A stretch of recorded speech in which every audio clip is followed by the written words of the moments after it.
Baik, mohon maaf saya ulangi. Jadi koleksi naskah Merapi Merbabu di Perpustakaan Nasional disebutnya adalah sekumpulan naskah yang berasal dari lereng barat Gunung Merbabu di Jawa Tengah dan diakuisisi oleh Batavia Genootschap tahun 1852. Sumber informasinya ada 3. Yang pertama yaitu berdasarkan laporan statistik tanggal 12 Agustus 1823 yang berisi jawaban atas angket tentang masalah sosial, ekonomi, dan sejarah seni yang diperintahkan oleh Gubernur Jenderal pada waktu itu tahun 1820, yaitu waktu Gubernur Jenderal Van der Capellen. Di sana disebutkan bahwa dalam pondok bambu di tempat perabuan Panembahan Widusono disebutkan yang didiami oleh cicitnya Pak Kojo tersimpan banyak catatan di atas daun. Itu catatan pertama. Lalu yang kedua yaitu berdasarkan yaitu Van Besekom, Wakil Presiden Rat Van Yusisti tentang residensi Kedu pada Memori 1823 menyebutkan juga bahwa di sebuah pondok bambu di dekat makam Windusono, distrik Balah, Desa Kendakan, sekarang masih ada nama desanya, tersimpan kitab-kitab milik disebutnya Pendeta Windusono. Lalu yang ketiga, catatan Suman, seorang guru privat bagi anak Gubernur Jenderal Rokusen 1851 pada naskah Dharma Patanjala menyebutkan bahwa naskah tersebut berasal dari kumpulan lama yang berjumlah sekitar 400 buah yang sampai tahun 1851 disimpan di lereng Gunung Merbabu di Desa Kendakan, Residensi Kedu. Nah, ini contoh Desa Kendakan yang di makamnya. Tetapi ini agak berbeda. Kalau di Kendakan ternyata itu bukan Panembahan Widusono tapi Mbah Hajar Windundoko. Tetapi ini menurut kepercayaan masyarakat sekitar, beliau berdua itu adalah bersaudara, kakak beradik. Makanya Desa Kendakan ini berasal dari nama Windundoko. Jadi Ndokonya diambil menjadi daerah Kendakan. Nah, ini perabuannya di sini, apakah dulu memang berasal dari sini kemungkinan. Nah, ini yang makamnya Panembahan Widusono, beda tempatnya agak di bawah di daerah Widusabrang kalau sekarang.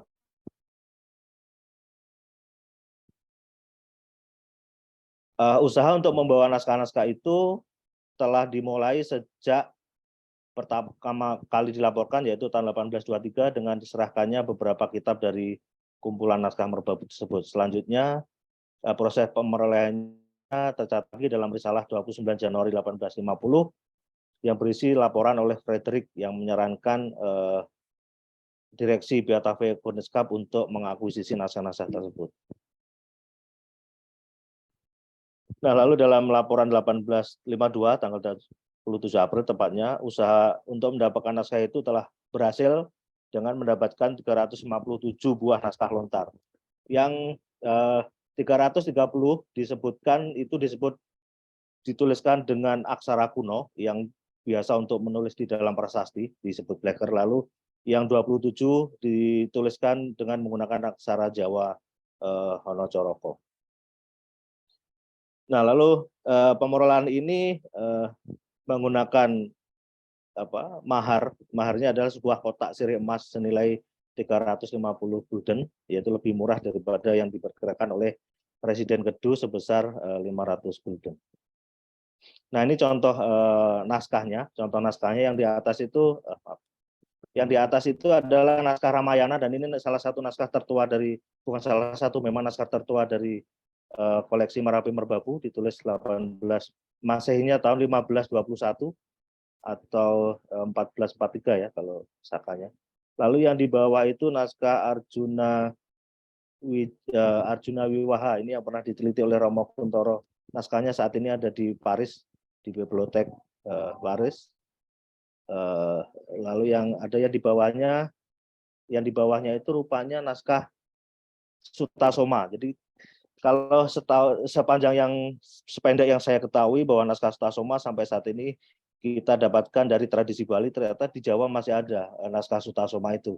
Tetapi sayangnya ini memang hanya tersisa 2 lembar naskah saja. Jadi memang bukan naskah yang utuh. Tetapi minimal kita tahu bahwa di dalam 2 tradisi Jawa dan Bali ini masih menyimpan naskah Sutasoma ini. Nah, untuk naskah Bhisma Prawa sendiri ini merupakan penelitian saya. Jadi naskah Bima Prawa ini disimpan di Perpustakaan Nasional dengan nomor koleksi 6L145. Jadi ini Bisma Prawa memang berbeda dengan Bisma Parwa ya, yang kita ketahui bahwa Bisma yang bercerita tentang tokoh Bisma. Tetapi ini memang menggunakan naskah judul Bisma Prawa karena memang di dalam kolofon naskah judulnya seperti itu. Jadi saya tidak berani berbagi judul meskipun fragmen Bisma di dalam naskah Bisma Prawa ini hanya di dalam tiga lemper saja di antara 40 lemper naskah. Gitu. Oh ya maaf Mbak, saya dapat waktu berapa menit nanti kepanjangan saya. Halo, Ya. Novi? Ya, ya Mas. Mungkin yes. 15 15, menit oke. ya. Ya. Nanti mungkin mohon diingatkan ya. Iya, mohon diingatkan ya. Lalu di dalam inventaris lama dan katalog lama, Bisma Prawa ini masih disebut dengan judul Palasara. Kenapa?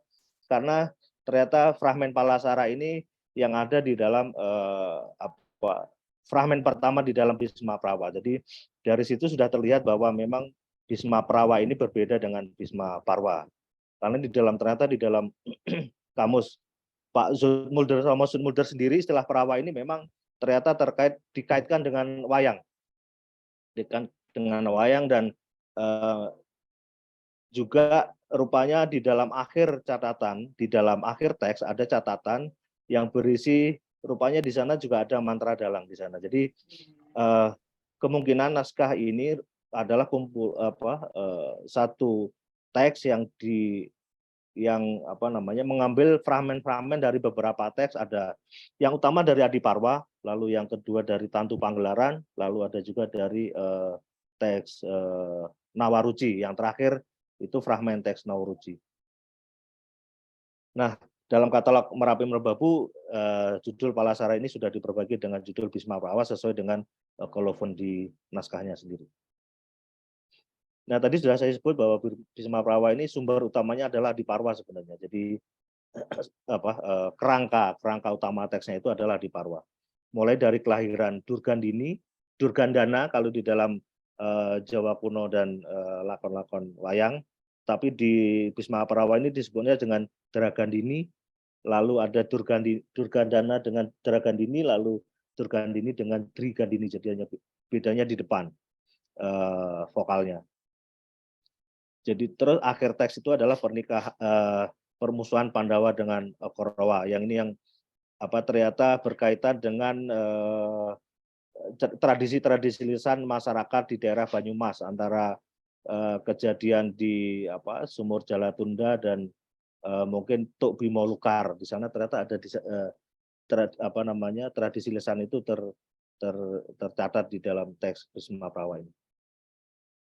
Nah, naskah Bisma Prawa ditulis menggunakan aksara Budo. Nah, ini istilah yang masih kami mengikut dari para peneliti sebelumnya, karena ada Pak Cohen Stewart itu menyebut dengan aksara gunung, Pak Pisu dengan gunung atau Buddha, lalu diikuti Romo Kuntoro dan Pak Willem. Nah, ini mungkin yang perlu, mumpung di sini tempatnya para epigraf semua, saya rasa mungkin perlu juga Bu Nini ya karena Buddha ini sebenarnya mengacu pada masa pra-Islam sebenarnya kan, dan aksara gunung ini mengacu pada di mana naskah-naskah ini ditemukan di gunung ya, di Merapi, Merbabu, Tilomoyo, Ungaran dan sekitarnya. Padahal ini kalau kita lihat masanya sebenarnya aksara-aksara ini juga sama dengan yang digunakan di dalam prasasti-prasasti seperti Ngadoman, bahkan prasasti di Jawa Timur di Pasru Jambi misalkan Bu Nini ya, atau Widodaren, dan mungkin yang seabad itulah, yang seabad-abad dengan abad-abad 15 sampai 17 di Merbabu. Nah, ini contoh aksara dalam Bisma Prawa ini yang saya temukan ya, bukan berarti ini semua aksaranya seperti ini, tapi yang saya temukan ada beberapa memang yang beda, makanya saya sebutkan tadi variasi aksara untuk tema kali ini. Aksaranya seperti ini sama dengan aksara Jawa kuno abad-abad itu 15, 16. Nah, ada yang menarik juga di aksara ini ada ternyata dikasih wulu. Ini ada beberapa kali saya temukan untuk aksara khusus di Bisma Prawa. Lalu ada lagi yang, nah ini ada aksara na, ini yang ada dua jenis aksara digunakan di dalam satu naskah. Ada juga aksara sad, ini yang nanti ada variasinya saya saya kembangkan di bawah. Ini contoh-contoh aksaranya. Nah, ini yang terkait dengan variasi aksara. Jadi memang aksara di dalam Bhisma Prawa ini sama dengan aksara yang digunakan oleh aksara pada naskah merbabu lainnya seperti Kunjara Karna dan Arjuna Yuwaha yang sudah teliti oleh Pak Willem dan Romo Kuntoro sebagai pionir pelitian naskah-naskah merbabu. Nah, beberapa aksara pada naskah Bhisma Prawa ini mempunyai gaya yang khas yang tidak ditemui pada kedua naskah yang Kunjara Karna dan Arjuna Yuwaha maksudnya. Meskipun pada saat ini sebenarnya sudah banyak ya naskah-naskah Merapi Merbabu yang sudah diteliti, mungkin oleh Mbak Ria pernah meliti tentang perkembangan aksara, lalu ada Mas dari arkeologi Mas Randu ya, Randu dulu lalu ada dari filologi ada Limade, ada Mas Abi dan yang lain-lain. Nah, ada beberapa aksara, 3 ya, paling enggak ini saya sebutkan ada 3 yang perlu mendapat catatan khusus karena keunikan dan atau frekuensi kemunculannya pada naskah. Yang pertama itu ada aksara na. Tadi sudah saya perlihatkan ada dua jenis aksara na yang digunakan di dalam naskah Bhisma Prawa ini. Bentuk pertama itu sangat umum digunakan dalam naskah Merapi Merbabu dan yang memang sebagian besar digunakan pada naskah merbabu. Dan kemunculannya di dalam naskah itu lebih dari 2.600 kali. Sedangkan bentuk keduanya jarang digunakan karena hanya muncul 7 kali dan kemunculannya pun baru mulai di tengah sampai di akhir naskah. Nah, ini kemunculannya hanya pada kata hanya panono itu di lembar ke-22 verso, lalu ada tan vrah, lalu ada tan ono, Wano, Niti, Wulan, dan Marganing. Nah, ini yang saya tebal ini adalah aksara na yang menggunakan variasi bentuk kedua. Menilik coraknya, bentuk kedua ini juga rupanya sudah muncul pada prasasti-prasasti di Jawa Timur ya. Ini saya lihat di yang sudah pernah dibahas oleh Pak Willem juga di prasasti Ngantang dan prasasti Penanggungan ini rupanya juga menggunakan bentuk aksara na yang kedua. Sedangkan di prasasti Ngadoman di Jawa Tengah dan sebagian besar naskah Merapi Merbabu yang ditulis antara 16 sampai 18, bentuk kedua ini jarang ditemukan. Lalu bagaimana kedua bentuk ini dapat muncul dalam satu naskah? Asumsi saya memang pertama memang aksara ini berasal dari naskah induknya lalu diikuti oleh penyalin. Lalu yang kedua ini bisa jadi merupakan campur tangan penyalin, baik sengaja maupun tidak sengaja menggunakan aksara yang kedua ini karena keduanya mungkin saja masih dikenal pada saat penyalinan naskah ya. Itu asumsinya ada 2 itu paling tidak. Lalu yang kedua ada pasangan aksarasa, ini yang menarik ini. Karena pasangan aksarasa dalam naskah Merapi Merbabu mungkin dan Jawa kuno ya, umumnya terdiri dari 2 unsur yaitu pasangan suku U dan pasangan Pa. Lalu dalam naskah Bhisma Prawa, pasangan sa ini rupanya hanya terdiri dari 1 unsur, serupa dengan aksara apa, tetapi bedanya untuk membentuk pasangan sa, garis mendatar pada pasangan pa ini ditarik naik membentuk sudut kemiringan 45 derajat. Dan ini ada 2, sa biasa dan sa retroflek ya. Sa retroflek juga sama, ternyata memang sama, bedanya titiknya. Jadi ini bukan, menurut saya ini bukan kesalahan, tapi memang ini dilakukan dengan sadar karena ini dalam seluruh naskah pasangannya seperti itu. Dan kesalahan akibat kemiripan itu pun sangat jarang ditemukan di dalam naskah. Jadi makanya saya mengasumsikan bahwa ini memang suatu penyalin atau penulis ini dengan sadar menuliskan pasangan sa itu dengan cara seperti itu. Dan yang menarik memang pasangan sa ini tidak ditemukan di dalam naskah Merapi Merbabu sependek yang saya baca ya. Ada yang tadi pertama Kunjara Karna, Merapi Merbabu, lalu Gita Sinang Saya dan kidung yang lain tidak ditemukan. Dan yang terakhir adalah pasangan ma. Jadi ada 2 model pasangan ma yang sebenarnya hampir sama sebenarnya. Jadi variasi yang pertama dan bentuk yang pertama dan bentuk yang kedua. Bentuk yang pertama ini yang paling umum sebenarnya. Lalu juga ada juga bentuk yang kedua ini sebenarnya hampir sama, tetapi kalau kita lihat dari cara penulisannya sebenarnya aksarama yang bentuk kedua ini sebenarnya kalau kita lihat sebenarnya garis ya, si penyalin atau penulis sebenarnya ingin menulis aksara na di sana. Lalu kemungkinan ada kesalahan, ingin menuliskan ma, makanya ada tambahan bulatan di atasnya ini. Karena ada beberapa kata aksara na dan aksara ma yang saling bertukar di sana. Kita lihat di bawah misalkan kata mimita dengan kata nimita di lempir ke 10R. Lalu ada kata sanpun dengan sampun. Lalu ada kata metra dengan netra, meskipun kedua kata ini tetap diterima di dalam teks Merapi Merbabu. Maksudnya ini artinya masih diterima juga di kamus Zoetmulder pun juga masih diterima kata metra dengan netra. Mungkin itu dari saya, Bapak Ibu sekalian.